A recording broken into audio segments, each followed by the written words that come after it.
ಭಾರೀ ಸಂಚಲನ ಸೃಷ್ಟಿಸಿದ್ದ the Kerala story ಸಿನಿಮಾದ 2ನೇ ಭಾಗ ಬಿಡುಗಡೆಗೆ ಸಜ್ಜಾಗಿದ್ದು, ಇದೀಗ ಕೇರಳ ಸರ್ಕಾರ ಮತ್ತು ಚಿತ್ರತಂಡದ ನಡುವೆ ಮತ್ತೆ ವಾಕ್ಸಮರ ಶುರುವಾಗಿದೆ.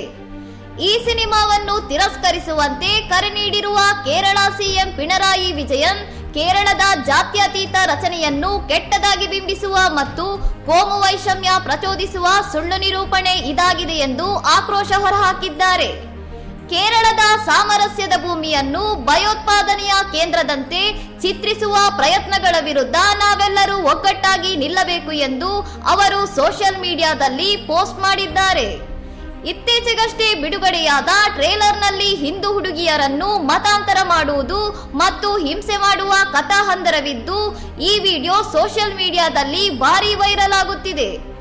ಫೆಬ್ರವರಿ 27ಕ್ಕೆ ಸಿನಿಮಾ ತೆರೆಗೆ ಬರಲಿದ್ದು, ಕಾಮಾಖ್ಯ ನಾರಾಯಣ್ ಸಿಂಗ್ ನಿರ್ದೇಶನದ ಈ ಚಿತ್ರದಲ್ಲಿ ಅದಿತಿ ಭಾಟಿಯಾ, ಐಶ್ವರ್ಯ ಊಜಾ, ಉಲ್ಕಾ ಗುಪ್ತಾ ಪ್ರಮುಖ ಪಾತ್ರದಲ್ಲಿದ್ದಾರೆ.